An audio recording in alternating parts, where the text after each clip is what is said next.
Okay friends, hello and welcome. तो आज इस वीडियो में हम लोग स्केलर्स एंड वेक्टर्स को क्विकली रिवाइज करने का कोशिश करेंगे, उसके थ्योरी को।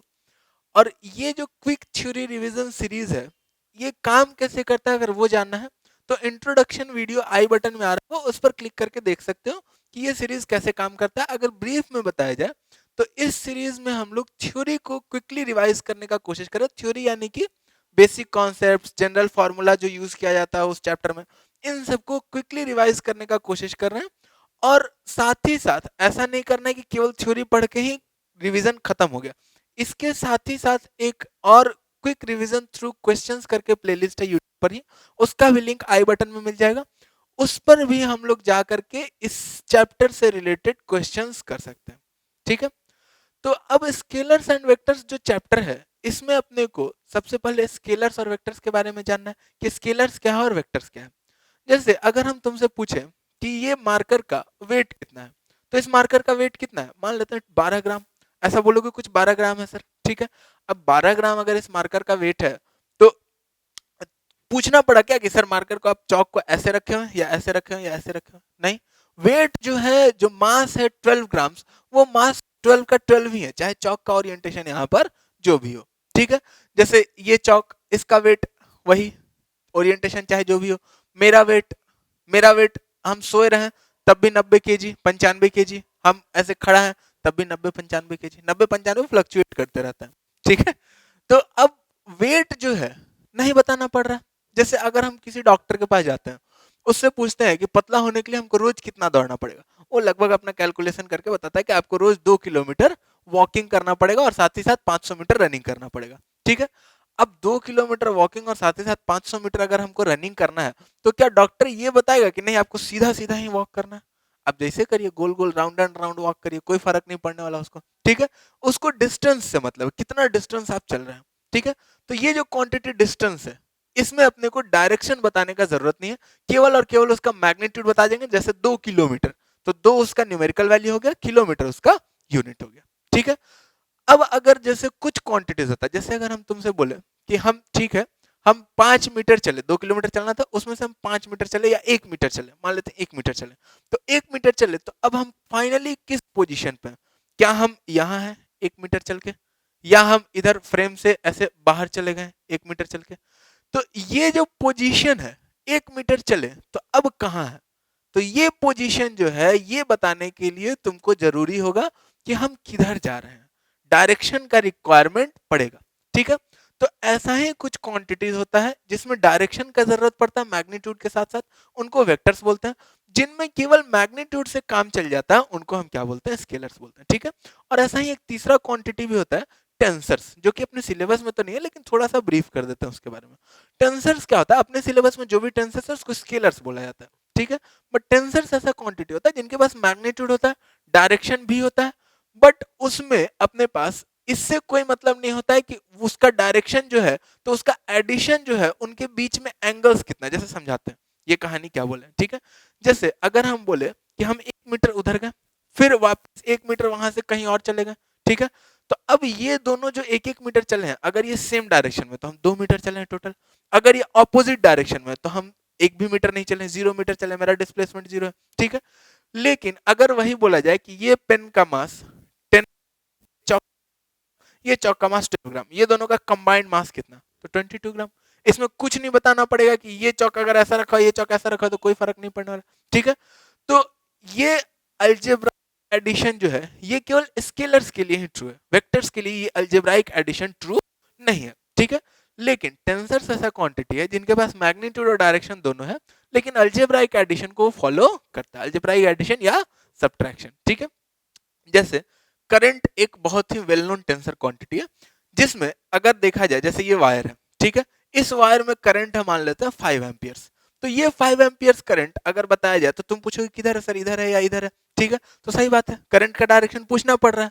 और लेकिन अगर इसमें 5 एम्पियर करंट है, ये एक और वायर ला 5 एम्पियर और, तो 5 + 5, तो इधर साइड कितना करंट निकल जाएगा? अगर 3 वायर का ज्वाइंट है, यहाँ यहाँ 2 वायर और एक वायर इधर कुछ कहीं है, ठीक है, तो टोटल कितना करंट हो जाएगा? 5 + 5, तो इसमें कितना जा रहा होगा? 10 जा रहा होगा। ये फर्क नहीं पड़ेगा कि ये दोनों वायर ऐसा रखा हुआ है या ये दोनों वायर ऐसा रखा हुआ है या ये दोनों वायर ऐसा रखा हुआ है। अगर 5+5 करना है तो उधर कितना जाएगा, 10 ही जाएगा। उसमें डायरेक्शन का जो ओरिएंटेशन है उससे अपने को खास मतलब नहीं है। ठीक है, तो ऐसे क्वांटिटीज को टेंसर बोलते हैं, बट अपने सिलेबस में टेंसर को हम लोग स्केलर मान करके ट्रीट करते हैं। ठीक है, तब स्केलर्स में तो ज्यादा कुछ चक्कर है नहीं, उसको सिंपली ऐड कर देना है। उसका एक मैग्नीट्यूड का उसका दो पार्ट होता है, एक न्यूमेरिकल वैल्यू होता है, एक यूनिट होता है। ठीक है, तो इसमें ज्यादा चक्कर लेने वाला जरूरत नहीं है। ज्यादा अपने को जिस पर स्ट्रेस लेना वो क्या है, वेक्टर्स है। ठीक है, तब अगर वेक्टर्स के बारे में बोला जाए, जैसे मान लेते हैं कि यहां से हम 1 मीटर इधर लें, तो ये डायरेक्शन है। ठीक है, तो वेक्टर्स को अगर रिप्रेजेंट करना हो तो रिप्रेजेंट करने के लिए अपने को दो चीज चाहिए, एक तो उसका मैग्नीट्यूड कितना दूर चले, और एक उसके साथ ही साथ डायरेक्शन। ठीक है, और अगर जनरली रिप्रेजेंटेशन ऑफ वेक्टर्स अगर लिखे यहां पर, रिप्रेजेंटेशन ऑफ वेक्टर्स, तो वेक्टर्स को हम लोग जनरली, जैसे कोई वेक्टर है, जैसे मान लेते हैं मेरा इधर से इधर डिस्प्लेसमेंट, तो डिस्प्लेसमेंट को हम मान लेते हैं कि ए वेक्टर से डिनोट करते हैं, ए जो कि क्या है, डिस्प्लेसमेंट।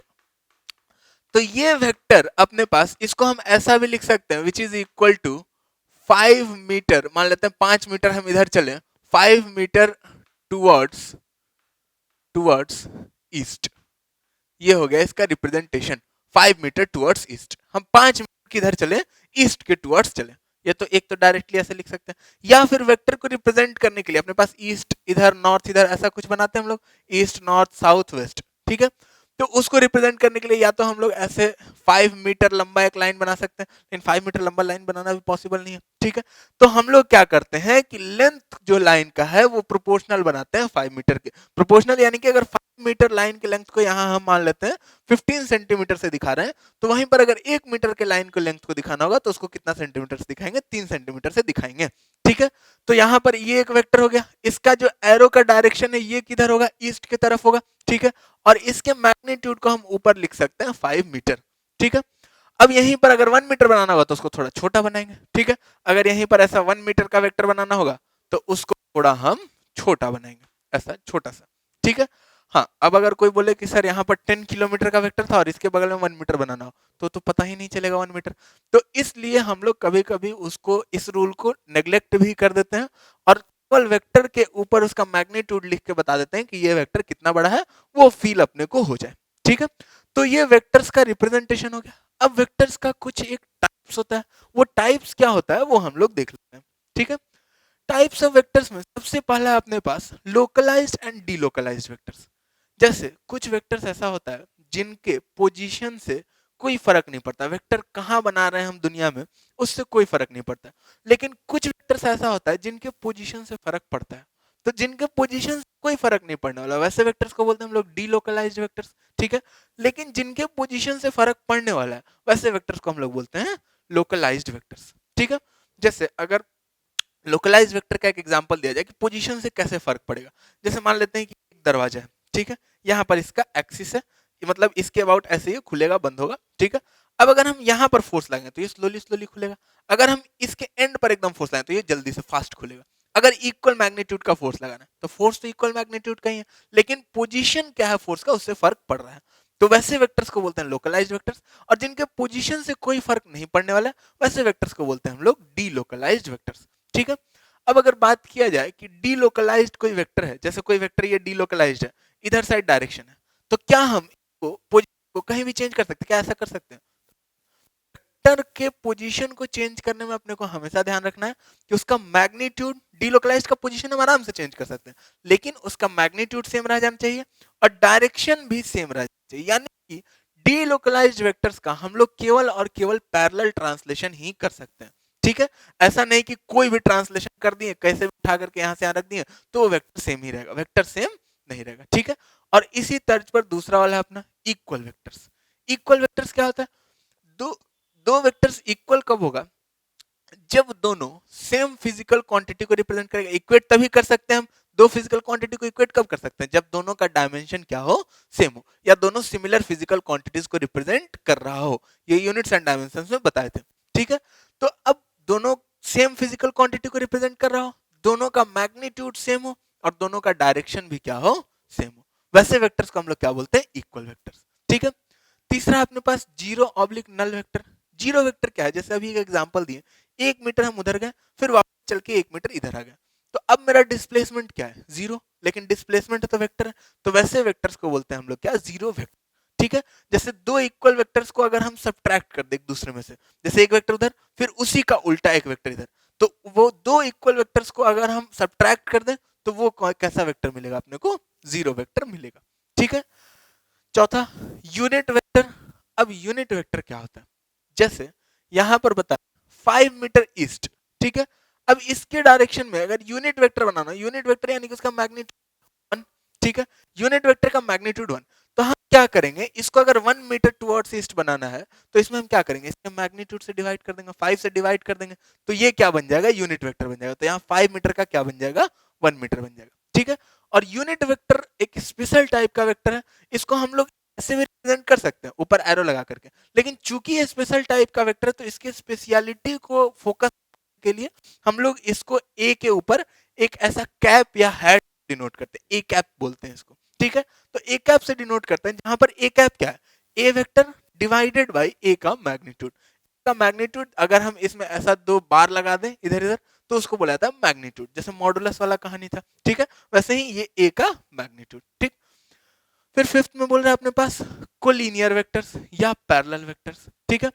कोलिनियर या पैरेलल वेक्टर्स क्या है, अगर उस पर बात किया जाए तो कोलिनियर वेक्टर्स क्या होगा, कोलिनियर वेक्टर्स होगा अपने पास ऐसा दो वेक्टर्स जो कि सेम लाइन के अलोंग हो, जैसे वो ऐसा भी हो सकता है इधर इधर भी, या ऑपोजिट भी हो सकता है, लेकिन एक ही लाइन में हो रहा हो, तो वैसे वेक्टर्स को क्या बोलेंगे हम लोग, कोलिनियर वेक्टर्स बोलेंगे।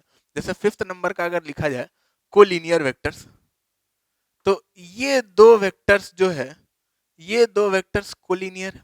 ठीक है। या फिर ऐसा भी बोल सकते हैं ये दो वेक्टर्स क्या है, कोलिनियर है। ठीक है। ये सारा कोलिनियर का एग्जांपल है, कोलिनियर वेक्टर्स।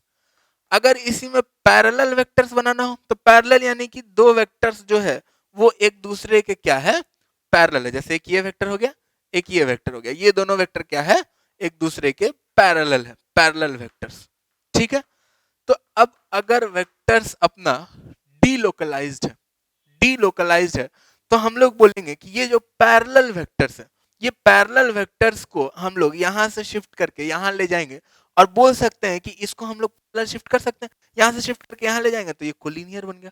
तो दो डीलोकलाइज्ड पैरेलल वेक्टर्स हमेशा क्या होगा, कोलिनियर होगा। ठीक है। और इसी में सिक्स नंबर बोल रहा है कोप्लेनर वेक्टर्स। कोप्लेनर वेक्टर्स क्या होता है, ऐसा दो वेक्टर्स जो कि एक ही प्लेन में, दो या दो से ज्यादा भी हो सकता है, जैसे अगर 50 वेक्टर है सब एक्स वाई प्लेन में ही है तो सबको क्या बोलेंगे, कोप्लेनर वेक्टर्स बोलेंगे। ठीक है। हाँ, अगर दो डीलोकलाइज्ड वेक्टर है वो स्पेस में कहीं भी है तो वो दोनों क्या होगा, कोप्लेनर हमेशा हमेशा होगा। क्यों, क्योंकि अगर हम शिफ्ट कर सकें तो इसको पैरेलली शिफ्ट करके यहां से यहां आ सकते हैं। ठीक है। अब पैरेलली शिफ्ट करके दोनों के टेल को, जो टेल पॉइंट है इसको एक पॉइंट पर ला सकते हैं। ठीक है। अब यहाँ पर एक ये पॉइंट बचा कॉमन जो है, एक ये पॉइंट है, 3 पॉइंट है, ये दोनों वेक्टर्स रिप्रेजेंट हो रहा है, और ये 3 पॉइंट्स हमेशा एक प्लेन में लाई कर रहा होगा। जैसे अगर बात किया जाए तो 2 पॉइंट्स हमेशा एक लाइन में लाई करता है और 3 पॉइंट्स क्या होता है, हमेशा एक प्लेन में लाई करता है। ठीक है। तो 3 पॉइंट्स अगर एक प्लेन में लाई कर रहा है तो हम लोग बोलेंगे कि दो डीलोकलाइज्ड वेक्टर्स है वो हमेशा हमेशा क्या होता है, कोप्लेनर होता है। Two delocalised vectors are always coplanar. दोनों हमेशा हमेशा एक प्लेन में ही लाई कर सकता है। क्यों, क्योंकि हम लोग पैरेलल ट्रांसलेशन आराम से कर सकते हैं। ठीक है। तो इसको हम लोग नोट कर लेते हैं, फिर हम लोग आगे देखते हैं।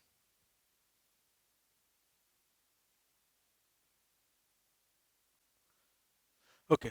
तो अब हम लोग टेस्ट ऑफ कोलिनियरिटी देखते हैं कि दो वेक्टर्स के कोलिनियर होने के लिए क्या होना जरूरी है। ठीक है। तो उससे पहले हम लोग एक बात और जान लेते हैं कि नेगेटिव ऑफ अ वेक्टर क्या होता है। ठीक है। जैसे अगर बात किया जाए कि कोई वेक्टर ए वेक्टर जो है वो 5 मीटर टुवर्ड्स ईस्ट है, तो माइनस ए क्या होगा, तो माइनस हो जाएगा 5 मीटर टुवर्ड्स वेस्ट। इसमें कोई दिक्कत है, दिक्कत नहीं है। ठीक है। तो नेगेटिव ऑफ अ वेक्टर क्या होगा, वैसा वेक्टर जिसका मैग्नीट्यूड सेम है बट डायरेक्शन जस्ट ऑपोजिट है। ठीक है, उसी को हम बोलते हैं कि ये नेगेटिव ऑफ वेक्टर हो गया। जैसे अगर बोला जाए 5 मीटर टुवर्ड्स साउथ या -5 मीटर साउथ या -5 मीटर टुवर्ड्स नॉर्थ, दोनों सेम चीज है। -5 मीटर टुवर्ड्स नॉर्थ यानी कि क्या हो गया, 5 मीटर टुवर्ड्स साउथ हो गया। ठीक है, तो हाँ, ये नहीं है कि अभी इसको हम लिखवा नहीं रहे हैं तो इसको लिखना नहीं है, जो भी चीज इंपॉर्टेंट लगे उसको लिखते जाना है। ठीक है, तो अब टेस्ट ऑफ कोलिनियरिटी क्या है? तो टेस्ट ऑफ कोलिनियरिटी, जैसे अगर सिंपली देखा जाए दो वेक्टर्स कोलिनियर है, जैसे हम डीलोकलाइज्ड वेक्टर का बात करें तो ये पैरेलल भी होगा तो कोलिनियर ही होगा। ठीक है, तो अब टेस्ट ऑफ कोलिनियरिटी क्या है? दो वेक्टर कोलिनियर है अगर, तो डायरेक्शन तो सेम है, इतना तो कहानी समझ में आ रहा है। ठीक है, अब अगर इसके डायरेक्शन में हम एक यूनिट वेक्टर ले लें जिसका मैग्नीट्यूड क्या है, 1 यूनिट है। ठीक है, और इसके भी डायरेक्शन में हम वही यूनिट वेक्टर जिसका मैग्नीट्यूड 1 यूनिट है, तो डायरेक्शन तो दोनों का सेम ही था और मैग्नीट्यूड भी 1 यूनिट हो गया, तो अब दोनों क्या हो जाएगा, इक्वल हो जाएगा। ठीक है, तो अगर ये दोनों इक्वल है तो हम बोलेंगे कि ये दोनों वेक्टर्स क्या है, कोलिनियर है। या फिर अगर मान लेते हैं ऐसा दो वेक्टर्स है, कोई बोल दिया कि सर ऐसा भी तो कोलिनियर हो सकता है, ऐसा और ऐसा, उल्टा उल्टा। ठीक है, तो अब इसके डायरेक्शन में यूनिट वेक्टर इधर 1 यूनिट, ठीक है, और इसके डायरेक्शन में यूनिट वेक्टर जो हो गया वो किधर हो गया, वो इधर हो गया 1 यूनिट। ठीक है, तो अब दोनों के डायरेक्शन में यूनिट वेक्टर जो है वो क्या है, एक दूसरे के ऑपोजिट है। ठीक है, तो ऑपोजिट है यानी कि हम बोल सकते हैं कि मैग्नीट्यूड तो सेम है और वेक्टर ऑपोजिट है, तो हम बोलेंगे कि एक जो वेक्टर है यूनिट वेक्टर, ये दूसरे यूनिट वेक्टर का क्या है, माइनस है। ठीक है, नेगेटिव है। तो यहां से अगर हम बोले कि ये वेक्टर ए कैप है, 1 यूनिट जो है ये वेक्टर ए कैप है, और ये वेक्टर अगर बी कैप है, ये जो वेक्टर था ये ए वेक्टर था और ये वेक्टर बी वेक्टर था। सिमिलरली यहाँ ये वेक्टर ए वेक्टर है और ये वेक्टर बी वेक्टर है, तो यहाँ पर भी ये वेक्टर ए कैप वेक्टर हो गया और ये वेक्टर अपना बी कैप वेक्टर हो गया। ठीक है, तो यहाँ पर ए कैप और बी कैप जो है वो इक्वल है, और यहाँ पर ए कैप और बी कैप जो है वो क्या है, A cap equals to minus of B cap है। ठीक है, तो हम लोग यहाँ से वही बोल सकते हैं कि ए और बी कोलिनियर होने के लिए ए कैप जो है वो प्लस माइनस, प्लस भी हो सकता है, इक्वल भी हो सकता है, या फिर माइनस ऑफ बी वेक्टर भी हो सकता है। ठीक है, तो A vector equals to plus minus B vector. अब ए कैप जो है, ए कैप क्या है, ए कैप है plus A vector by A का मैग्नीट्यूड, अभी जस्ट बताएं। ठीक है, या फिर अगर ए वेक्टर लिखना होता तो हम लोग सीधा सीधा लिख देते हैं ए का मैग्नीट्यूड इनटू ए कैप। ठीक है, सिमिलरली बी कैप जो है वो क्या है, बी वेक्टर बाई बी का मैग्नीट्यूड। ठीक है, तो यहां पर ऐसे ए का मैग्नीट्यूड लिख दें या ए वेक्टर का मैग्नीट्यूड लिख दें, या फिर हम लोग केवल केवल ए भी लिख दें, तब भी उससे समझ में आ जाएगा कि वो क्या है, ए का मैग्नीट्यूड। केवल ए भी लिखा हो तब भी ए का मैग्नीट्यूड ही। ठीक है, तो ए वेक्टर बाई ए का magnitude equals to B cap हो गया बी वेक्टर बाई बी का मैग्नीट्यूड प्लस माइनस। ठीक है, अब यहां से ए कैप को इधर लेके चले जाएंगे तो यहाँ प्लस माइनस ए का मैग्नीट्यूड बाई बी का मैग्नीट्यूड इनटू बी वेक्टर। ठीक है, तो ए का मैग्नीट्यूड बाई बी का मैग्नीट्यूड क्या हो जाएगा, वो एक कांस्टेंट होगा, और प्लस माइनस कुछ भी हो सकता है, तो वो एक कांस्टेंट होगा जिसका वैल्यू पॉजिटिव भी हो सकता है, नेगेटिव भी हो सकता है। ठीक है, तो ए इक्वल्स टू के इनटू बी वेक्टर, जहां पर के पॉजिटिव भी हो सकता है, नेगेटिव भी हो सकता है। ठीक है, तो अगर ए वेक्टर इक्वल्स टू के इनटू बी वेक्टर लिख सकते हैं तो हम बोलेंगे कि कोलिनियर है, अगर नहीं लिख सकते हैं तो हम बोलेंगे कोलिनियर नहीं है। ठीक है, अब मैग्नीट्यूड ऑफ ए अगर यहां देखा जाए, ए का मैग्नीट्यूड तो वो क्या है, ए का मैग्नीट्यूड जो होगा वो के टाइम्स बी वेक्टर का मैग्नीट्यूड लिख सकते हैं। क्यों, जैसे अगर बोला जाए सिंपली कि के का वैल्यू 2 है तो 2 बी वेक्टर, यानी कि 2 बी वेक्टर यानी कि क्या, बी वेक्टर वही ना 2 बी वेक्टर है। ठीक है, तो बी वेक्टर उसमें एक और बी वेक्टर जोड़ दिया, जैसे बी वेक्टर मान लेते हैं 2 मीटर टुवर्ड्स ईस्ट है, तो 2 metre towards east plus 2 metre towards east तो क्या हो जाएगा, 4 मीटर टुवर्ड्स ईस्ट। ठीक है, तो 4 मीटर टुवर्ड्स ईस्ट यानी कि वेक्टर का मैग्नीट्यूड कितना होगा, 4 मीटर, और डायरेक्शन क्या हो गया, टुवर्ड्स ईस्ट। ठीक है, तो अगर के पॉजिटिव है तो डायरेक्शन वही का वही रह जाएगा, अगर के नेगेटिव है तो डायरेक्शन हो जाएगा, उलट जाएगा। कहानी समझ में आ रहा है ना, के अगर नेगेटिव है तो माइनस बी तो डायरेक्शन क्या हो जाएगा, टुवर्ड्स वेस्ट हो जाएगा। ठीक है, तो यहां से हम लोग ये भी लिख सकते हैं कि ए वेक्टर का जो मैग्नीट्यूड है वो होगा के का मैग्नीट्यूड, के पॉजिटिव नेगेटिव दोनों ही हो सकता है, इनटू बी वेक्टर का मैग्नीट्यूड। ठीक है, के पॉजिटिव है तो डायरेक्शन सेम होगा ए और बी का, अगर के नेगेटिव है तो ए और बी क्या होगा, ऑपोजिट डायरेक्शन में होगा। ठीक है, तो यही अपना कोलिनियरिटी का टेस्ट था। कोलिनियरिटी के टेस्ट में बस एक ही चीज याद रखना है कि अगर दो वेक्टर्स कोलिनियर हैं तो दोनों के डायरेक्शन में यूनिट वेक्टर जो होगा वो या तो इक्वल होगा, नहीं तो opposite and equal in magnitude, या तो प्लस भी लिख सकते हैं बी कैप या माइनस बी कैप भी लिख सकते हैं। ठीक है, इसको नोट कर लेते हैं हम लोग, फिर आगे देखते हैं।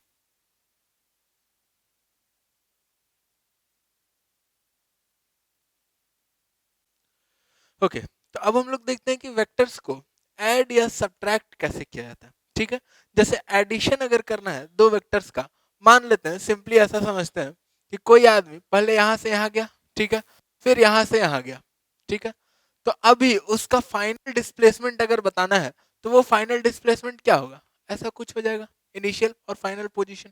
ठीक है, तो ये वेक्टर अगर अपने पास ए वेक्टर है, ये वेक्टर अपने पास बी वेक्टर है, तो ये वेक्टर अपने पास हो जाएगा a प्लस बी, या फिर इसको c वेक्टर अगर बोले तो c वेक्टर जो हो जाएगा वो हो जाएगा a vector plus b vector.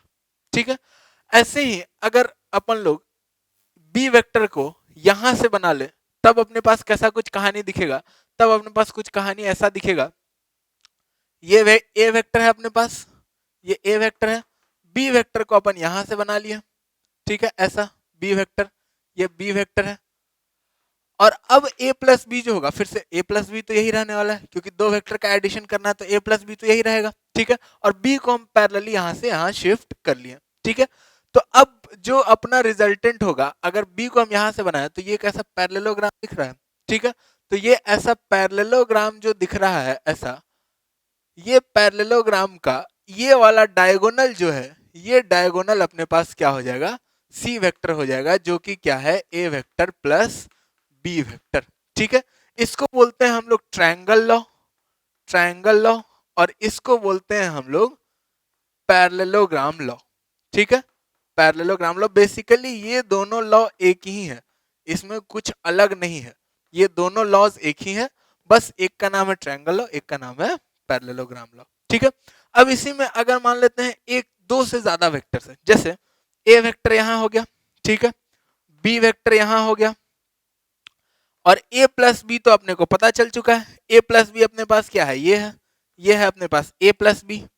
अब इसमें अगर अपने को a और b में साथ ही साथ एक c वेक्टर भी है, तो c वेक्टर अगर मान लेते हैं कुछ ऐसा है, ये c वेक्टर है, तो अब अगर a प्लस बी प्लस सी करना है तो यानी कि a प्लस बी तो ये है और प्लस सी, तो ये वाला हो जाएगा अपने पास क्या, a प्लस बी प्लस सी, कोई दिक्कत नहीं है। ठीक है, ऐसे ही अगर कोई d वेक्टर होगा मान लेते हैं, तो ये हो जाएगा अपने पास, ये डी वेक्टर अगर इसके हेड से डी बना दे तो ये हो जाएगा अपने पास क्या, a plus B plus C plus D. ठीक है, ये डी वेक्टर है, तो ये हो जाएगा अपने पास a plus B plus C plus D. ठीक है, ये चारों का समेशन हो जाएगा। ठीक, अब अगर देखा जाए तो ये जो है अगर a b c और d को जोड़ना था तो हम क्या करेंगे, a के हेड से b के टेल को, फिर b के हेड से c के टेल को, ऐसा करके एक पॉलीगन बनाएंगे। ठीक है, पॉलीगन में जो लास्ट वाला साइड है उसको अपोजिट ऑर्डर में कर देंगे तो वही अपना क्या देगा, रिजल्टेंट देगा। ठीक है, जैसे ट्रायंगल में था a और b को मिला करके एक ट्रायंगल बना लिया, तो जो थर्ड साइड है, a और b तो दो साइड है, third side but in opposite order, same order में इधर से इधर हो जाएगा बट इन अपोजिट ऑर्डर, तो वो अपने को क्या देगा, सी दे देगा।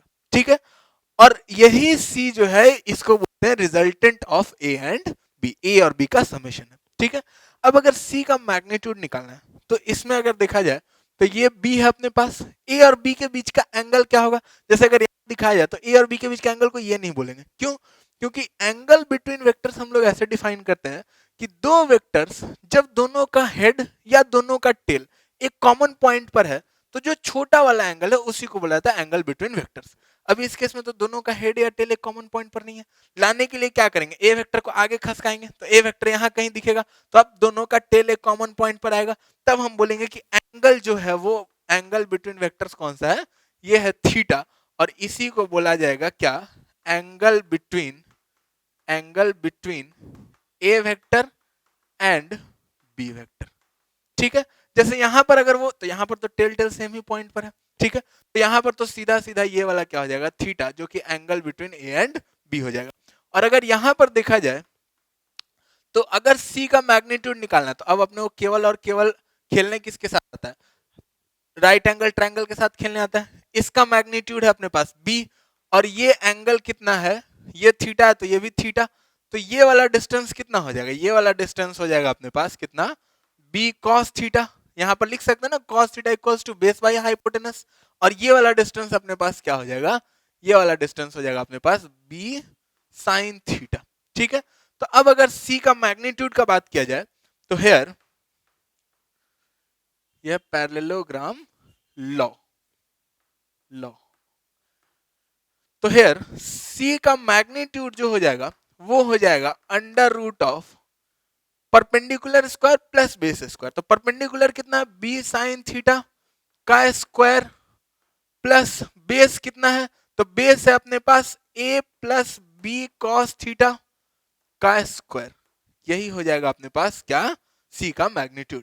ठीक है, अब यहां से अगर देखा जाए तो विच इंप्लाइज c का मैग्नीट्यूड जो आएगा वो आ जाएगा अंडर रूट ऑफ, जब इसको सॉल्व करेंगे तो ये आएगा, सॉल्व करके देख लेना, तो ये आएगा A square plus B square cos square theta plus 2ab cos theta, तो B square cos square theta plus B square sine square theta मिला करके cos square theta plus sine square theta क्या हो जाएगा, 1 हो जाएगा। क्या बोल रहे हैं सुनो, ठीक है, तो यहां से हो जाएगा A square plus B square plus 2ab cos theta. ठीक है, ये आ जाएगा, इसको सॉल्व करके देखना, ज्यादा इसमें रॉकेट साइंस नहीं है। ठीक है, कुछ काम अपने से भी करना चाहिए। ठीक है, अब केवल और केवल c के मैग्नीट्यूड बता देने से क्या c वेक्टर डिफाइन हो गया, नहीं, उसका डायरेक्शन भी बताना पड़ेगा। ठीक है, तो अगर डायरेक्शन के लिए हम लोग क्या कर सकते हैं, a के साथ उसका एंगल बता सकते हैं, क्योंकि a का डायरेक्शन तो पता है, तो a के साथ एंगल अल्फा बता सकते हैं, या b के साथ एंगल हम लोग बीटा भी बता सकते हैं। ठीक है, तो अगर अल्फा लिखना होगा यहाँ पर, तो यहाँ पर हम लोग tan अल्फा बराबर क्या लिख सकते हैं, tan अल्फा बराबर परपेंडिकुलर, परपेंडिकुलर कितना है b sine theta divided by base, base कितना है a plus B cos theta, और यहां पर जो एंगल है अल्फा, ये किसके साथ एंगल है, जिसके साथ इधर एंगल नहीं है। ठीक है, यहां पर b के साथ एंगल है, a के साथ एंगल नहीं लगा हुआ है, एंगल का कोई भी टर्म नहीं लगा हुआ है, तो a के साथ एंगल क्या है अल्फा। ऐसे ही अगर tan बीटा लिखना हो b के साथ एंगल, तो b के साथ एंगल लिखना हो तो यहाँ पर b की जगह a कर देंगे और a की जगह b कर देंगे, सिंपल कहानी। ठीक है, तो ये हो जाएगा a sign theta divided by b plus a cos theta. ठीक है, तो ये अपना वेक्टर्स का एडिशन कंप्लीट। ठीक है, अब अगर मान लेते हैं कि सब्ट्रैक्शन करना हो जाए, ठीक है, सब्ट्रैक्शन अगर करना हो वेक्टर्स का तब कैसे होगा वो अगर देखा जाए, तो मान लेते हैं कि दो वेक्टर्स था ऐसा ही a और b, और अपने को a माइनस बी निकालना है, ये a वेक्टर था, ये b वेक्टर था। ठीक है, और अपने को निकालना था to find a vector minus B vector. तो a माइनस बी को हम लोग ऐसा भी तो लिख सकते हैं ना, a plus minus of B, क्योंकि अपने को केवल एडिशन जानते हैं अभी तक, तो a plus minus of B लिख लिया। माइनस ऑफ बी यानी कि क्या, b वेक्टर ही, बट डायरेक्शन क्या हो जाएगा, डायरेक्शन इसका उल्टा हो जाएगा। ठीक है, अब यही ना हो गया अपने पास माइनस बी वेक्टर, लेकिन b वेक्टर का जो मैग्नीट्यूड है वही माइनस बी का भी मैग्नीट्यूड रहेगा। ठीक है, अब अगर इन दोनों को पैरेललोग्राम लॉ से ऐड कर दे कोई खास दिक्कत नहीं है। ठीक है, तो ये जो रिजल्टेंट हो जाएगा यही क्या हो जाएगा, a vector minus B vector. ठीक है, और अगर इसका मैग्नीट्यूड निकालना है, इसी को c वेक्टर बोल देते हैं हम, तो अगर c वेक्टर का मैग्नीट्यूड देखना है तो c वेक्टर का जो मैग्नीट्यूड होगा वो क्या हो जाएगा, वो हो जाएगा अंडर रूट ऑफ इसका मैग्नीट्यूड का स्क्वायर, तो a स्क्वायर प्लस एडिशन वाला formula square plus B square plus 2ab cos। अब एंगल, एंगल किस में, यहां एंगल किस में, a और b में, यहां एडिशन किसका हो रहा है, a और माइनस b का, तो एंगल किसके किसके बीच में, a और माइनस b के बीच में। तो ये एंगल अगर थीटा है तो ये एंगल कितना हो जाएगा, ये एंगल, ये चूंकि एक स्ट्रेट लाइन है तो ये एंगल हो जाएगा पाई माइनस थीटा। ठीक है, तो cos of pi minus theta, तो यहां से अपने पास आ जाएगा c का मैग्नीट्यूड जो आ जाएगा वो आ जाएगा cos पाई माइनस थीटा जो होता है वो माइनस cos थीटा के बराबर होता है, ये ट्रिग्नोमेट्री में जाकर के देख सकते हो। तो c का मैग्नीट्यूड जो आ जाएगा वो आ जाएगा under root a square plus B square minus 2ab cos theta, और यहां पर जो हम लोग थीटा लेंगे, ये थीटा जो है ये फिर a और माइनस बी के बीच का एंगल नहीं है, ये थीटा यहां पर क्या है, a एंड b के बीच का एंगल है, ये अपने को ध्यान में रखना है, angle between A vector and B vector, ठीक है। ये ए और माइनस बी के बीच का एंगल है, ए और माइनस बी के बीच का अगर एंगल लेना है तो हम लोग एडिशन वाला ही फॉर्मूला यूज करेंगे, क्योंकि माइनस बी को ऐड कर रहे हैं ना, तो माइनस बी के बीच में तो एडिशन वाला फॉर्मूला यूज करेंगे। और अगर ये यूज करना है तो ध्यान रखना है कि थीटा जो वो angle between A and B है, ना कि ए एंड माइनस बी है, ठीक है।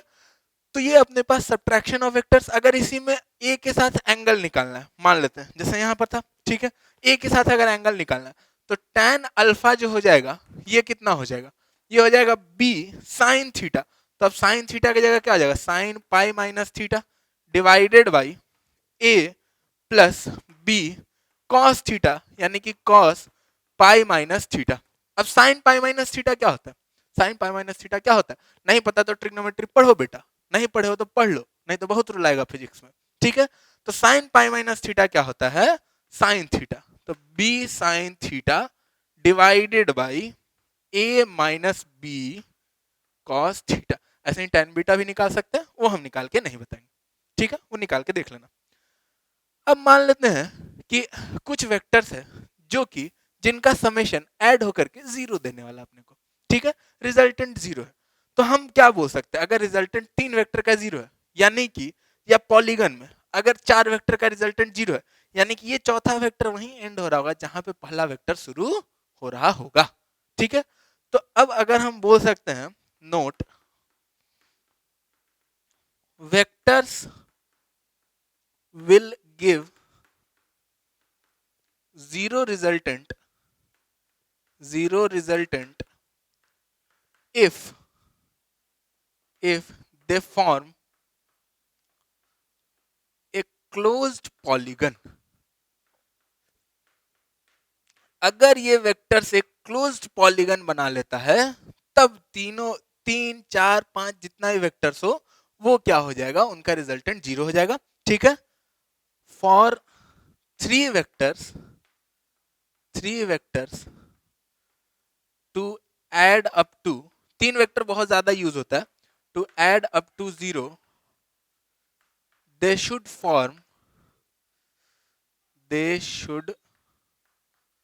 Form a triangle. ये 3 वेक्टर्स अगर जीरो हो रहा है तो पॉलीगन किस शेप का हो जाएगा, पॉलीगन जो हो जाएगा वो कैसा हो जाएगा, ट्रायंगल के शेप का हो जाएगा।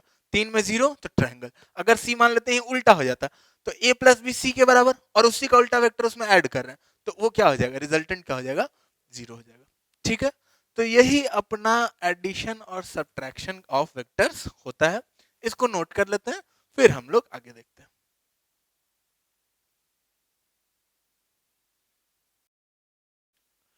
ओके तो अब हम लोग देख लेते हैं कि रिजोल्यूशन ऑफ वेक्टर्स क्या है।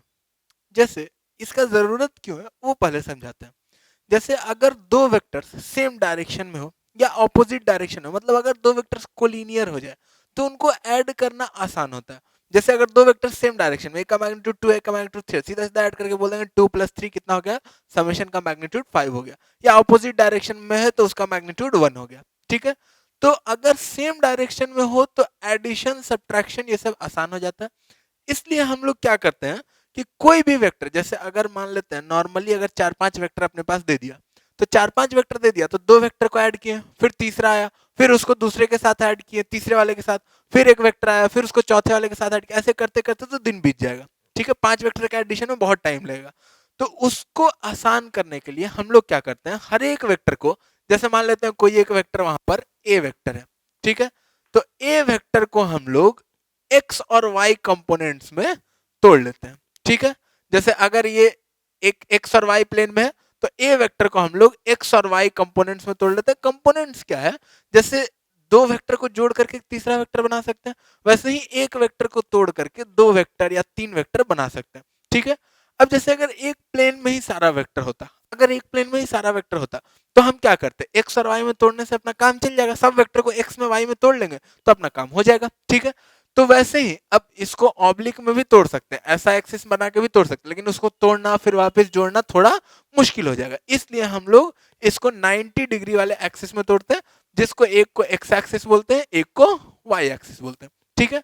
अब अगर ए को तोड़ना है तो जैसे हम लोग पैरेललोग्राम लॉ देखे थे, दो वेक्टर को जोड़ने के लिए क्या करते थे, डायगोनल का हो जाता था रिजल्टेंट, यानी कि ये डायगोनल है और इसके अलॉन्ग तोड़ना है, यानी कि जो पैरेलल लाइंस होगा वो ये इसके और इसके पैरेलल होगा। ठीक है, तो यहां से इस वाले एंड से अगर हम ऐसा पैरेलल लाइंस बना दें तो हम बोलेंगे कि ये वेक्टर जो है और ये वेक्टर जो है इन दोनों को मिला करके ए वेक्टर बन सकता है।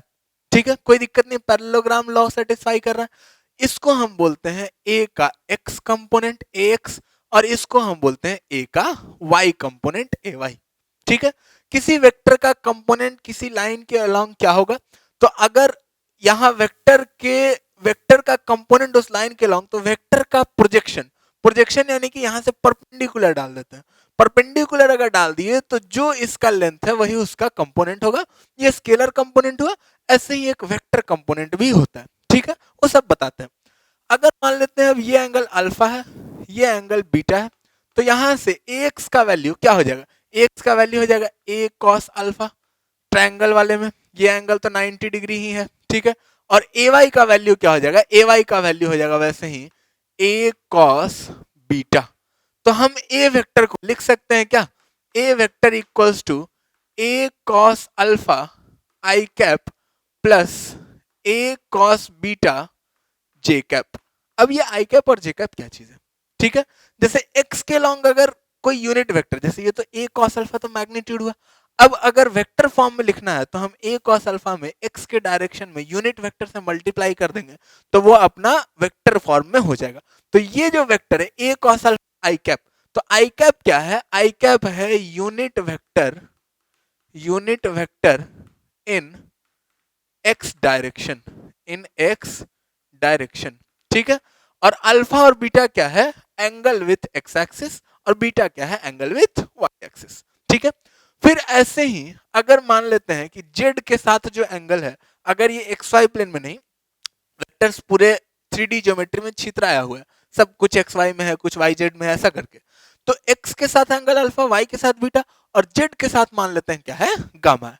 तो यहां पर क्या आ जाएगा, प्लस ए कॉस गामा के कैप। ठीक है, अब अगर बात किया जाए तो ये ए वेक्टर जो है ये तीन वेक्टर्स का समेशन है, एक वेक्टर एक्स के लॉन्ग, ये वेक्टर ही है, एक वेक्टर वाई के लॉन्ग, एक वेक्टर जेड के लॉन्ग। ठीक है, अब अगर यहां से कोई बोले कि ए का मैग्नीट्यूड क्या है, तो ए का मैग्नीट्यूड क्या हो जाएगा, ए का मैग्नीट्यूड अगर निकालना है तो अंडर रूट ऑफ, अब सबसे पहले तो ए एक्स और ए वाई को जोड़ना है, तो ए एक्स और ए वाई इसको जोड़ते हैं सबसे पहले, आई और जे को जोड़ेंगे तो इसका रिजल्टेंट क्या होगा, under root of A X square यानी कि ए कॉस अल्फा का square plus A cos beta का square plus 2ax ay into cos of angle between them, और आई और के बीच का एंगल कितना 90, तो कॉस 90 क्या होने वाला है, 0। ठीक है, तो root under A X square plus A Y square, ये इसका मैग्नीट्यूड होगा। ठीक है, अब इसका मैग्नीट्यूड में इसको जोड़ना है, तो इन दोनों के बीच में एंगल, कोई वेक्टर एक्स वाई प्लेन में, कोई वेक्टर जेड एक्सिस के लॉन्ग है, तो इन दोनों के बीच का एंगल कितना हो जाएगा, फिर से 90 डिग्री। ठीक है, उसको जोड़ना है तो फिर से इसका square plus A cos gamma का स्क्वायर का होल अंडर रूट। ठीक है, तो अब यहां से ए का मैग्नीट्यूड जो हो जाएगा, विच इंप्लाइज ए का मैग्नीट्यूड जो हो जाएगा वो हो जाएगा अंडर रूट ऑफ, ये क्या दिख रहा है, A X square plus A Y square का रूट का स्क्वायर, तो इसको हम ऐसा लिख सकते हैं simply A X square plus A Y square plus A Z square. ठीक है, ऐसे ही अगर अपने को ये रूट को इधर ले तो A square equals to, also यहां से ये भी लिखा जा सकता है A square equals to A square cos square alpha plus A square cos square beta plus A square cos square gamma. ठीक है, अब ए स्क्वायर सब दोनों साइड से कैंसिल, तो यहां से क्या आ गया, cos square alpha plus cos square beta plus cos square gamma equals to क्या आ जाएगा 1। और अगर कोई भी वेक्टर स्पेस में है, ठीक है, तो उसके लिए हमेशा ये जो रिलेशन है, ये अल्फा बीटा और गामा का ये रिलेशन हमेशा होल्ड करेगा। ठीक है, अगर ये 1 से बड़ा या 1 से छोटा दिख रहा है अल्फा बीटा और गामा, यानी कि वो वेक्टर पॉसिबल नहीं है, वैसा वेक्टर हो ही नहीं सकता। ठीक है, तो यहां से हम लोग ए का मैग्नीट्यूड भी निकाल सकते हैं। अगर ए एक्स ए वाई और ए जेड दे दे, जैसे ये अपने पास ये वाला जो ए कॉस अल्फा था, ये क्या था, ये ए एक्स था, ठीक है। ऐसे ही ए कॉस बीटा ए वाई और ए कॉस गामा क्या था, ए जेड था, ठीक है। तो अगर अपने को ए एक्स ए वाई और ए जेड पता है तो हम लोग एक्स वाई और जेड के साथ एंगल भी निकाल सकते हैं। कैसे निकाल सकते हैं?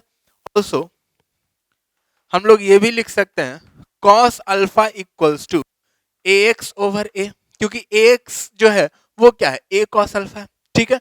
तो कॉस अल्फा इक्वल्स टू लिखा जा सकता है ए एक्स ओवर ए।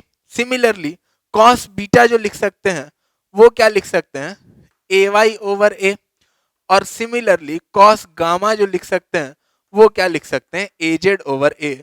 और यही जो कॉस अल्फा कॉस बीटा और कॉस गामा है, इसी को बोलते हैं डायरेक्शन कोसाइंस। ये तीनों जो है, ये तीनों को बोलते हैं डायरेक्शन कोसाइंस, डायरेक्शन का कॉस, ठीक है। तो ये तीनों जो है, ये तीनों क्या है अपना डायरेक्शन कोसाइंस है, ठीक है। कॉस अल्फा कॉस बीटा और कॉस गामा। अब मान लेते हैं कि कोई वेक्टर ए दिया है, ठीक है। सपोज अगर कोई वेक्टर ए दिया है जो कि है A X I cap plus A Y J cap plus A Z K cap. Similarly कोई वेक्टर बी दिया है जो कि है B X I cap plus B Y plus B Z K cap. ऐसे ही बहुत सारा वेक्टर्स हो सकता है, ए बी सी डी, मान लेते हैं 10 वेक्टर हो गया, ठीक है। अब अगर सबको जोड़ना है, अगर अपने को रिजल्टेंट निकालना है, तो आर वेक्टर जो कि क्या होगा, ए वेक्टर प्लस बी वेक्टर, ठीक है। अब ये रिजल्टेंट अगर अपने को निकालना है तो यहां से ये दो वेक्टर एक्स में है, अगर यहाँ पर 10 है तो ऐसा 10 वेक्टर एक्स में है। अब एक्स में अगर 10 वेक्टर है तो कोई खास फर्क नहीं है, 10 वेक्टर को सिंपली ऐड कर सकते हैं हम लोग। एक का मैग्नीट्यूड 2 3 -1 -2 उस हिसाब से ऐड कर देंगे, ठीक है। तो ए प्लस बी यानी कि A x plus B X I cap plus A Y plus B Y J cap plus A Z plus B Z K cap, ठीक है। अब यहां से ये जो हो गया इसको हम बोल देते हैं, ये आर वेक्टर का एक्स कंपोनेंट है आई कैप के साथ, तो ये आर इक्वल्स टू आ गया R X I cap plus R Y J cap plus R Z K cap. जहां पर आर एक्स क्या है, X plus B X, R Y क्या है, वाई प्लस बी, और आर जेड क्या है, A Z plus B Z, ठीक है। तो आर वेक्टर जैसे ही आ गया, अब हम आर वेक्टर का मैग्नीट्यूड तो आराम से निकाल सकते हैं, कोई खास दिक्कत नहीं है। जैसे ए वेक्टर का मैग्नीट्यूड निकाले, आर वेक्टर का magnitude R X square plus R Y square plus R Z square, उसका डायरेक्शन कोसाइंस भी निकाल सकते हैं। तो आर का मैग्नीट्यूड और डायरेक्शन दोनों पता चल गया, ठीक है। तो इसलिए हम लोग क्या करते हैं, जैसे दो वेक्टर का है तो यहाँ ठीक दिख रहा है, दो वेक्टर तो ऐसे भी ऐड कर सकते थे, लेकिन अगर 3 वेक्टर आ जाए, 4 वेक्टर आ जाए, 5 वेक्टर आ जाए, तो उसको ऐड करना आसान होता है। पहले क्या करें, पहले रिजोल्यूशन से हर एक वेक्टर को तोड़ लिए 3 परपेंडिकुलर म्यूचुअली परपेंडिकुलर एक्सिस में, फिर उन सब जो टूटा हुआ वेक्टर्स उनको जोड़ लिए, और फिर जो जुट करके थोड़ा थोड़ा बड़ा बड़ा वेक्टर्स है सबको एक साथ जोड़ दिया। तो रिजोल्यूशन का ये फायदा है, इससे क्वेश्चन जो है अपना क्या होता है, जो अपना प्रॉब्लम है कि 3 वेक्टर 4 वेक्टर 5 वेक्टर को जोड़ने का, वो थोड़ा आसान हो जाता है, ठीक है। इसको नोट कर लेते हैं, फिर हम लोग आगे देखते हैं।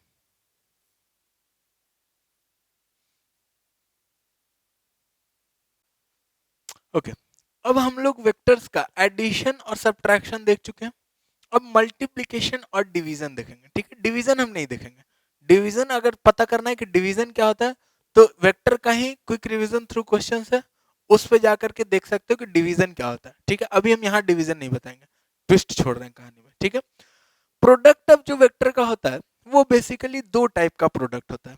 एक होता है ऐसा कि दो वेक्टर का मिलकर के प्रोडक्ट जो मिलेगा वो स्केलर मिलेगा। एक्चुअली में जो ये प्रोडक्ट वाला कहानी है ना, कि एक स्केलर मिलेगा, एक दो वेक्टर का प्रोडक्ट मिलकर के वेक्टर मिलेगा, ये एक्चुअली में पहले वेक्टर नहीं डिफाइन हुआ, पहले डॉट प्रोडक्ट क्रॉस प्रोडक्ट नहीं है। पहले देखा गया कि अच्छा अगर देखा जाए तो वर्क जो है, वर्क अपने पास देखा गया कि वर्क जो है, वर्क है अपने पास force into displacement into cos theta, जहां पर थीटा क्या है, angle between force and displacement.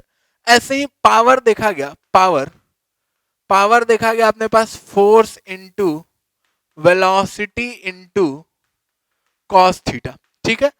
जहां पर भी ऐसा इधर साइड देखिए, अगर वर्क पावर ये सब स्केलर क्वांटिटी है, ठीक है। तो जहां पर भी स्केलर क्वांटिटीज आया फिजिक्स में, वहां पर देखा गया कि दो वेक्टर का प्रोडक्ट है, ये दो वेक्टर का प्रोडक्ट आ रहा था, जहां पर भी नहीं, मोस्टली दो वेक्टर का प्रोडक्ट, और उसके साथ जब कॉस थीटा आ रहा था तब अपने को स्केलर क्वांटिटी मिल रहा था, और जब दो वेक्टर का प्रोडक्ट और उसके साथ साइन थीटा आ रहा था तब अपने को वो वेक्टर क्वांटिटी मिल रहा था। तो यहां से दो प्रोडक्ट्स डिफाइन किया गया, पहला स्केलर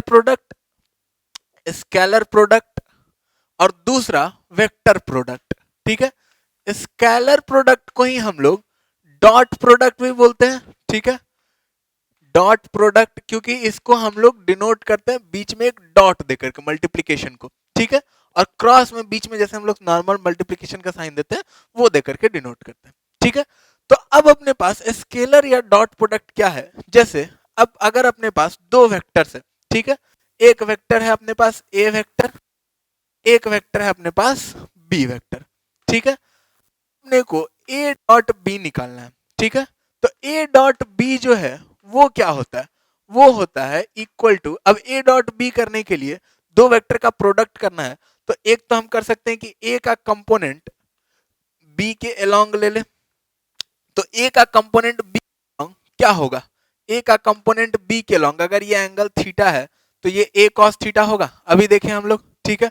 तो हम लोग डॉट प्रोडक्ट जो लिख सकते हैं, अलोंग ले सकते हैं, और जब परपेंडिकुलर ले लेंगे तो वही अपना क्या आ जाता है, क्रॉस प्रोडक्ट आ जाता है, ठीक है।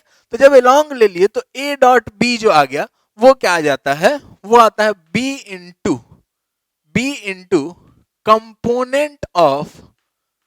Component of A in direction of B.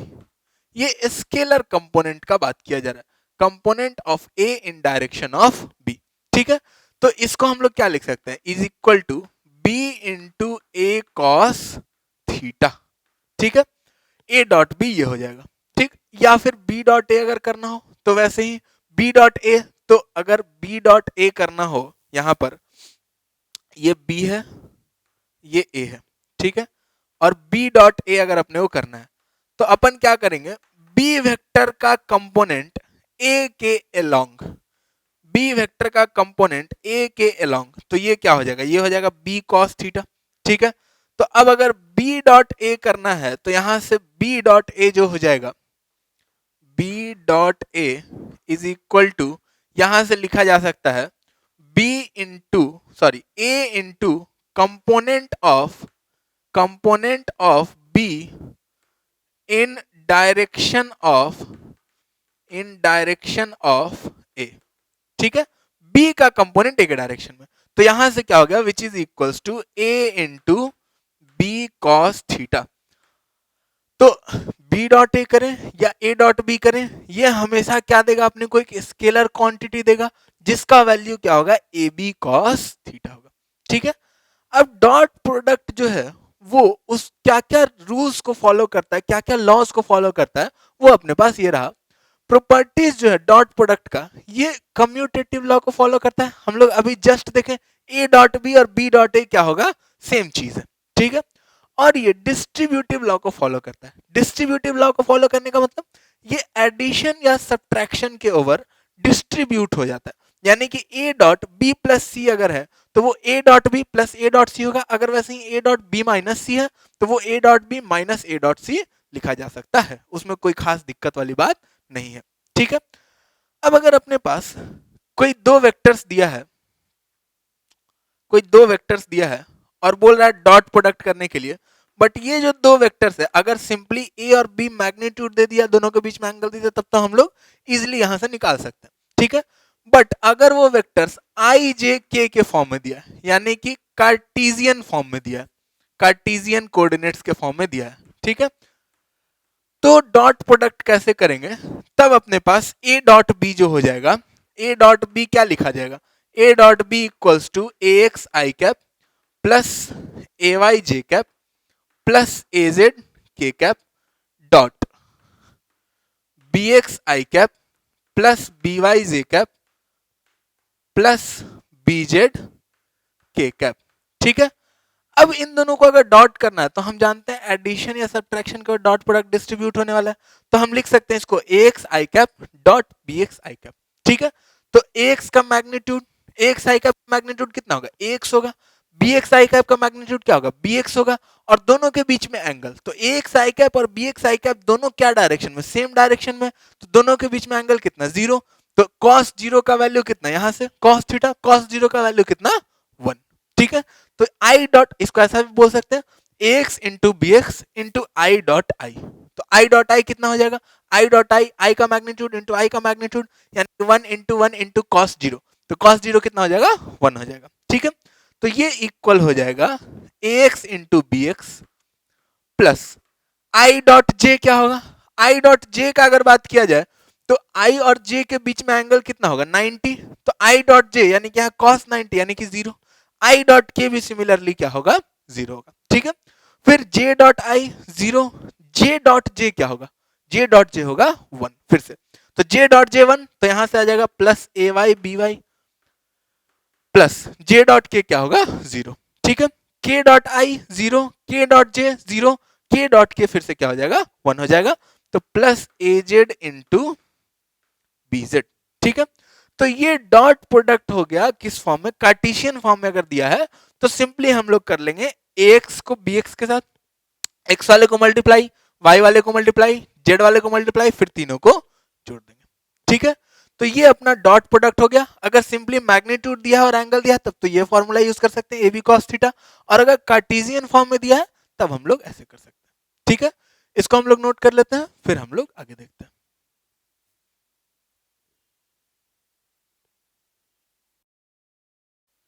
Okay, अब डॉट प्रोडक्ट का कुछ यूजेस है। जैसे पहला यूज क्या है कि डॉट प्रोडक्ट को हम लोग दो वेक्टर्स के बीच का एंगल निकालने के लिए यूज कर सकते हैं। ठीक है, जैसे दो वेक्टर्स अगर आई जे के में दिया तो एंगल तो ऐसे हम लोग नहीं देख पाएंगे, लेकिन अगर हम लोग डॉट प्रोडक्ट का यूज करें तो हम लोग एंगल आसानी से निकाल सकते हैं। कैसे, तो अपने को पता है ए डॉट बी जो होता है, ए डॉट बी, ये क्या होता है, ये होता है ए बी कॉस थीटा। ठीक है, तो अब अगर यहां से cos थीटा निकालना है तो cos थीटा यहां से कितना हो जाएगा, cos थीटा हो जाएगा a डॉट बी, जो कि हम लोग आसानी से निकाल सकते हैं कार्टेशियन कोऑर्डिनेट्स में, डिवाइडेड बाई a का मैग्नीट्यूड इनटू b का मैग्नीट्यूड। ठीक है, तो यही हो जाएगा अपना एंगल बिटवीन टू वेक्टर्स। तो एक ये यूज है डॉट प्रोडक्ट का एंगल निकालने के लिए। दूसरा यूज है अगर अपने को ए वेक्टर का कंपोनेंट निकालना है in direction of B vector. ठीक है, बी वेक्टर के डायरेक्शन में ए वेक्टर का कंपोनेंट निकालना, तब कंपोनेंट दो टाइप का हो सकता है, एक स्केलर कंपोनेंट या केवल मैग्नीट्यूड से मतलब है, दूसरा वेक्टर कंपोनेंट जिसमें डायरेक्शन से भी मतलब है। ठीक है, तो अब कंपोनेंट निकालना है, जैसे ये ए वेक्टर है, ये बी वेक्टर है, और इन दोनों के बीच का एंगल जो है ये थीटा है, तो ये कंपोनेंट कितना हो जाएगा, ए कॉस थीटा हो जाएगा। ठीक है, अब अगर स्केलर कंपोनेंट का बात करें तो स्केलर कंपोनेंट यहां पर क्या होगा, स्केलर कंपोनेंट यानी कि केवल मैग्नीट्यूड, तो केवल मैग्नीट्यूड यानी कि क्या हो जाएगा, which is equal to A cos theta, यानी कि which is equal to A into cos theta तो निकालना अपन लोग जानते ही हैं, A into A dot B divided by A into B. तो यहां से हम लोग इसको ये भी लिख सकते हैं which is equal to A से ए मर गया, तो यहां से आ गया A dot B divided by B, या फिर हम लोग डायरेक्टली यहां से भी कर सकते थे, ए कॉस थीटा निकालना तो सीधा सीधा बी ले जाके डिवाइड मार देते हैं, तो A dot B by B यही स्केलर कंपोनेंट हो जाएगा। ठीक है, अगर वेक्टर कंपोनेंट निकालना है, वेक्टर कंपोनेंट, तो वेक्टर कंपोनेंट क्या होगा, vector component simply scalar component जो है अपने पास। ठीक है, वेक्टर कंपोनेंट जो हो जाएगा वो हो जाएगा स्केलर कंपोनेंट, वेक्टर कंपोनेंट यानी कि डायरेक्शन के साथ बताना है, तो स्केलर कंपोनेंट इनटू, अब स्केलर कंपोनेंट में डायरेक्शन लगाना है, तो डायरेक्शन यानी कि इस डायरेक्शन को यूनिट वेक्टर से मल्टीप्लाई कर देंगे तो काम हो जाएगा। और ये कौन सा डायरेक्शन है, बी वेक्टर का डायरेक्शन है, तो बी के यूनिट वेक्टर से मल्टीप्लाई अगर कर देंगे तो ये हो जाएगा स्केलर वेक्टर कंपोनेंट किसका, of A in direction of B.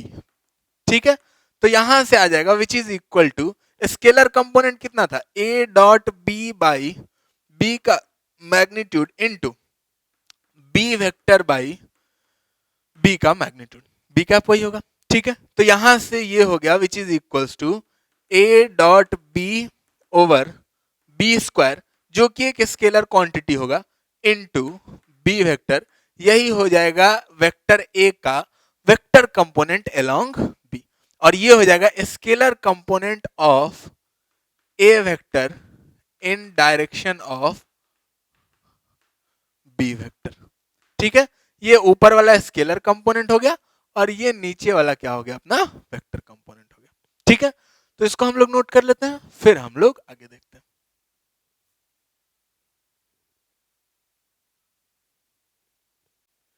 Okay, तो अब हम लोग वेक्टर का दूसरा प्रोडक्ट, जो कि वेक्टर प्रोडक्ट या उसको क्रॉस प्रोडक्ट बोलते हैं, ठीक है, वो देख लेते हैं।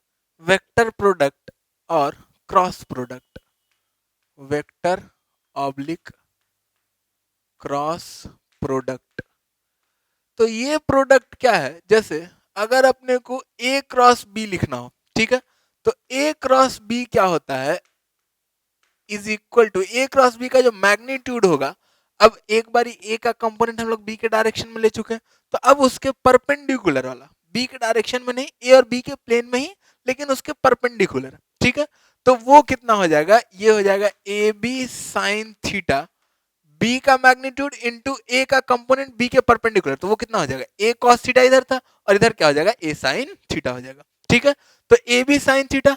अच्छा, अब चूंकि ये वेक्टर प्रोडक्ट है, तो इसके साथ साथ इसका एक डायरेक्शन होगा, तो इसका डायरेक्शन जो होता है वो एन कैप के अलोंग होता है। एन कैप क्या, पर एन कैप एक ऐसा वेक्टर है, unit vector, unit vector perpendicular to plane of A and B, या फिर ये भी बोल सकते हैं perpendicular to both A and B. जैसे अगर ए एंड बी इधर इधर है, ठीक है, इस प्लेन में, एक्स वाई प्लेन में, तो एन कैप जो होगा वो किधर होगा, जेड एक्सिस के लॉन्ग होगा। ठीक है, मतलब परपेंडिकुलर होगा। अब जेड एक्सिस के लॉन्ग भी हो सकता है, माइनस जेड के लॉन्ग भी हो सकता है, तो हम लोग कौन से एक्सिस के लॉन्ग ले, वो अगर देखना है तो उसके लिए हम लोग यूज करते हैं राइट हैंड थंब रूल।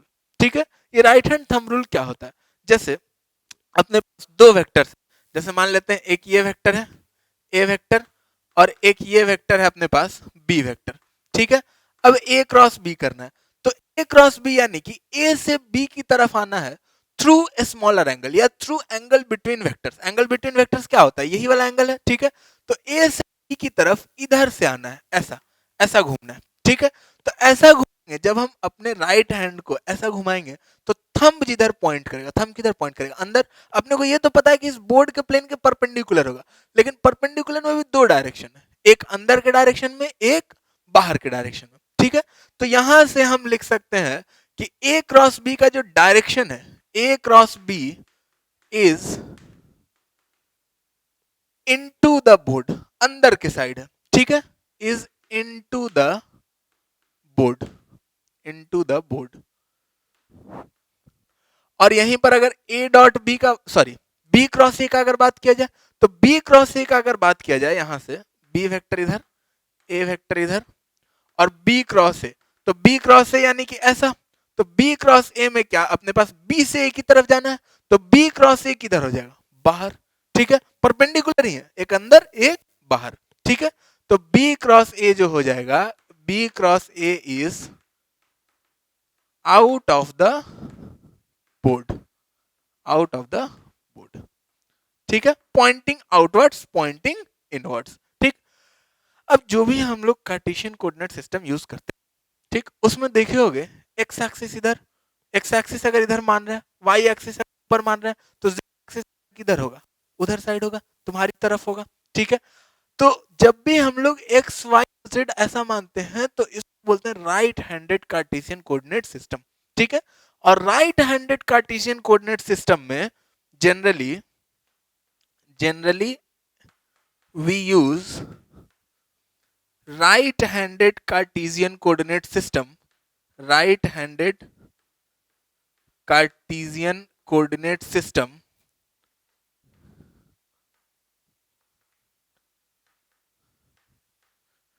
जिसमें अपने पास इन विच अपने पास अगर इसको वेक्टर फॉर्म में बताना हो, एक्स इधर वाई इधर तो जेड बाहर, तो यानी कि आई क्रॉस जे जो हो जाएगा एक्स के डायरेक्शन में यूनिट वेक्टर क्रॉस वाई के डायरेक्शन में यूनिट वेक्टर, तो आई क्रॉस जे जो हो जाएगा वो क्या हो जाएगा, के इक्वल हो जाएगा।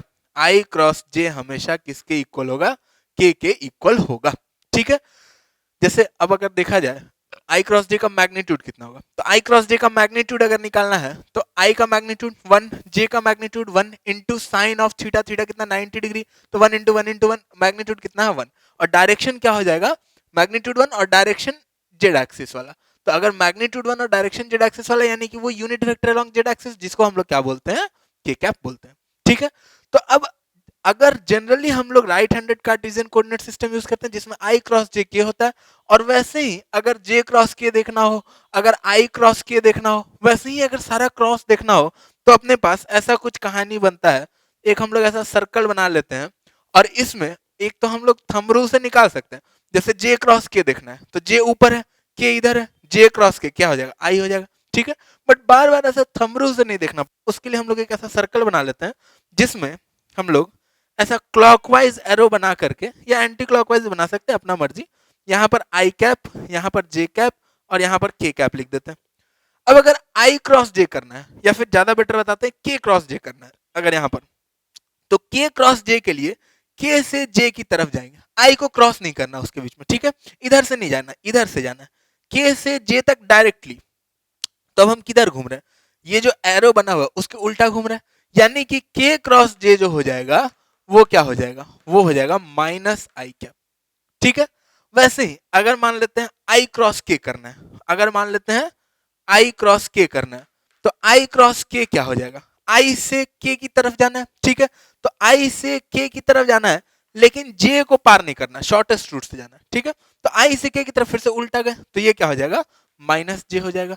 सिमिलरली अगर अपने को जे क्रॉस के करना है, तो जे क्रॉस के तो इसी के लॉन्ग चलेगा, तो जे क्रॉस के क्या हो जाएगा, आई हो जाएगा, आई क्रॉस जे क्या हो जाएगा, के हो जाएगा। उसी हिसाब से हम लोग कर सकते हैं। ठीक है, अब अगर यहां पर देखा जाए तो ए क्रॉस बी और बी क्रॉस ए का अगर बात किया जाए, तो ए क्रॉस बी जो है, A cross B into the board है, B cross A out of the board है। लेकिन जब मैग्नीट्यूड का बात करेंगे तो दोनों का मैग्नीट्यूड सेम है, लेकिन क्या दोनों वेक्टर इक्वल है, तो नहीं, दोनों वेक्टर इक्वल नहीं है, क्योंकि मैग्नीट्यूड सेम है लेकिन डायरेक्शन क्या है, अलग अलग है। तो यहां से हम लेकिन ये बोल सकते हैं कि हेयर ए क्रॉस बी जो है वो इक्वल है minus of B cross A के, क्योंकि मैग्नीट्यूड सेम है और डायरेक्शन अपोजिट है, तो एक वेक्टर दूसरे का नेगेटिव के इक्वल है। ठीक है, तो हम लोग ये बोल सकते हैं, लेकिन दोनों वेक्टर इक्वल नहीं, जैसे डॉट प्रोडक्ट में था ए डॉट बी और बी डॉट ए सेम था, लेकिन यहां पर ए क्रॉस बी और बी क्रॉस ए सेम नहीं है। ठीक है, तो अब यहां से क्रॉस प्रोडक्ट का कुछ प्रॉपर्टीज जो कि अपने पास ये रहा, ये कम्यूटेटिव लॉ को फॉलो नहीं करता है, जैसा अभी बताएं हम, कम्यूटेटिव लॉ को फॉलो नहीं करेगा। ठीक है, डिस्ट्रीब्यूटिव लॉ को फॉलो करता है, यानी कि ए क्रॉस, ये जो क्रॉस प्रोडक्ट है ये एडिशन और सब्ट्रैक्शन के ऊपर डिस्ट्रीब्यूट हो जाता है, यहां पर जैसा दिख रहा है जैसे डॉट प्रोडक्ट होता था। ठीक है, और ये एसोसिएटिव लॉ को फॉलो नहीं करता है।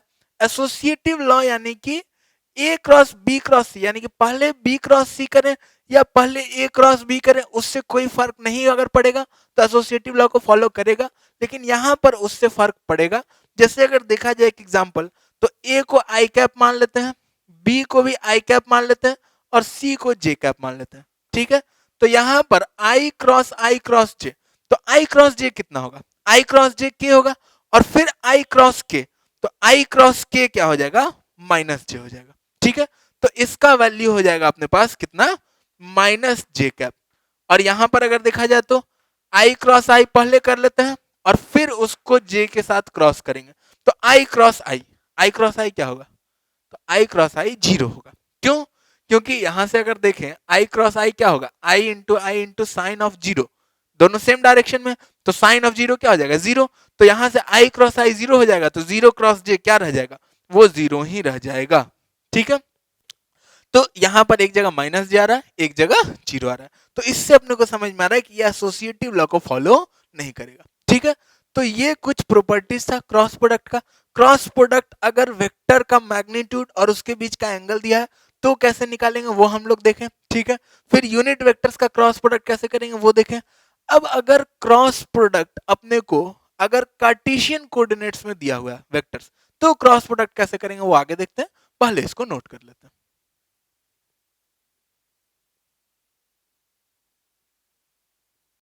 ओके तो अब कार्टेशियन फॉर्म में क्रॉस प्रोडक्ट कैसे करेंगे? अगर vector X I cap A Y J cap A Z K cap और बी वेक्टर वैसे ही दिया हुआ है तो अपने पास क्रॉस प्रोडक्ट कैसे करेंगे? उसके लिए जैसे अगर ए क्रॉस बी करना है तो ए क्रॉस बी जो होता है वो होता है determinant of I J K I cap J cap K cap A X A Y A Z B X B Y B Z. ठीक है, अब जनरल डिटर्मिनेंट कैसे सॉल्व करते हैं? 2x2 का, 3x3 का, 4x4 का, तो उसके लिए सब कुछ तो यही नहीं बता देंगे, तो उसके लिए मेरा बुक देख सकते हो या फिर फुल डिटेल्ड कोर्स में देख सकते हो कि जनरल डिटर्मिनेंट कैसे सॉल्व किया जाता है। ठीक है, बट अगर ये स्पेसिफिक डिटर्मिनेंट जो कि मोस्टली क्रॉस प्रोडक्ट में तुमको यही मिलेगा, अगर इसको बताया जाए तो यहाँ पर हम लोग करते हैं आई के साथ प्लस, जे के साथ माइनस और के साथ प्लस लगा देंगे।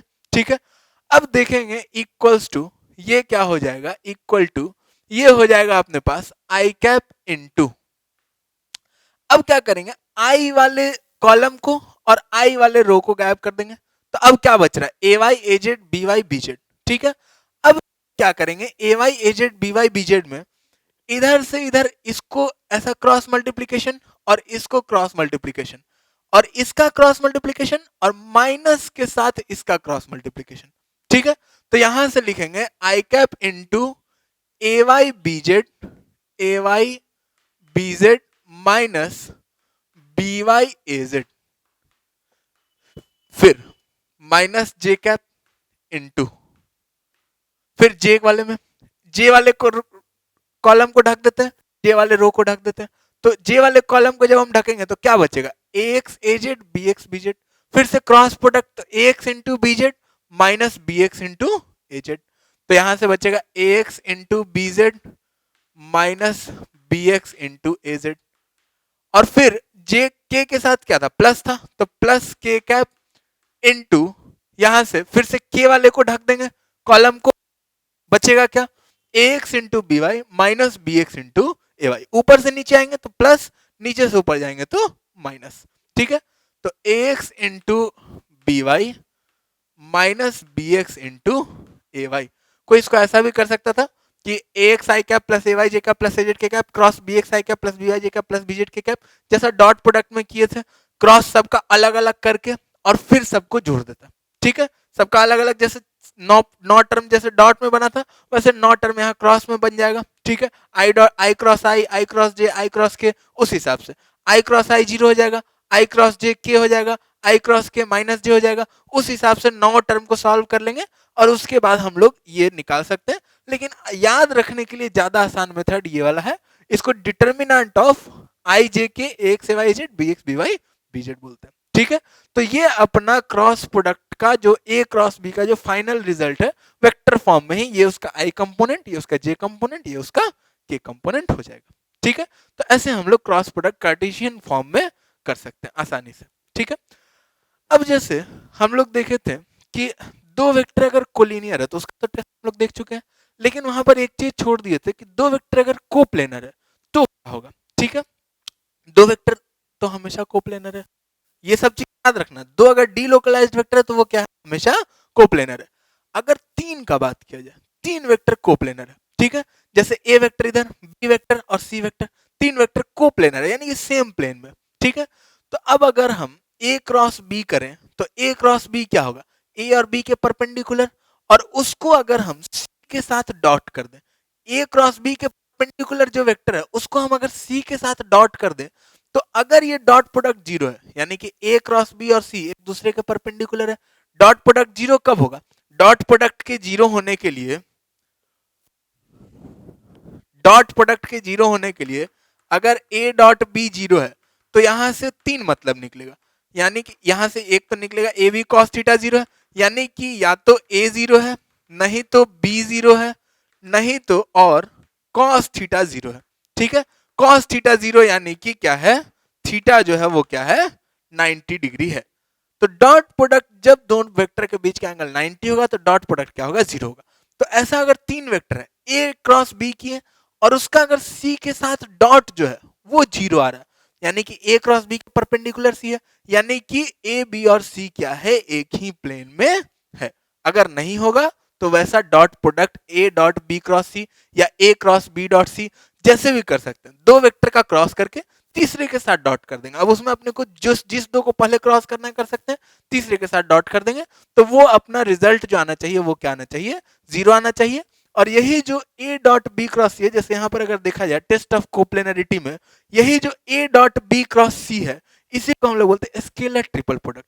क्योंकि ये जब भी वैल्यू देगा, बी क्रॉस सी एक वेक्टर है और इसको जब हम स्केलर के साथ डॉट प्रोडक्ट करेंगे तो ये क्या देगा, स्केलर ट्रिपल प्रोडक्ट, तीन वेक्टर का प्रोडक्ट, लेकिन जो रिजल्ट आने वाला है वो क्या आने वाला है, स्केलर आने वाला है। ठीक है, ऐसे ही अगर यहाँ पर ए क्रॉस बी क्रॉस सी हो जाए तो बी क्रॉस सी वेक्टर उसको ए के साथ क्रॉस करेंगे तो वो क्या हो जाएगा, वेक्टर ट्रिपल प्रोडक्ट हो जाएगा। ठीक है, तो वेक्टर ट्रिपल प्रोडक्ट के बारे में अपने को नहीं जानना है। अगर इसको अपने को लिखना है तो इसको भी भूल जाते हैं। बी क्रॉस सी को हम क्या लिख सकते थे, I J K B X B Y B Z C X C Y C Z का डिटर्मिनेंट। ठीक है, जैसे यहां पर लिख रहे थे। और फिर अगर उसको ए के साथ डॉट करेंगे तो अब एक्स आई कैप जो है वो इस वाले आई के साथ मल्टीप्लाई हो जाएगा। तो इस वाले आई के साथ अगर मल्टीप्लाई होगा यानी कि इसका जो रिजल्ट है उसके साथ सीधा का सीधा एक्स मल्टीप्लाई कर देना। यानी कि अगर हम ये वाले आई कैप को हटा के यहाँ एक्स लिख दें तो अपना काम बन जाएगा।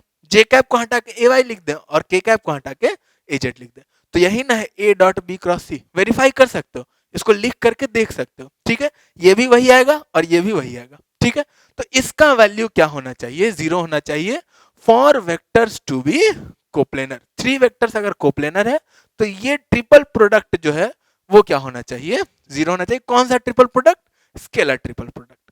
ठीक है, तो इसको हम लोग नोट कर लेते हैं, जितना चीज बताओ उसमें से जो इंपॉर्टेंट लगे उसको लिख लो। ठीक है, इसको नोट कर लेते हैं, फिर हम लोग आगे देखते हैं।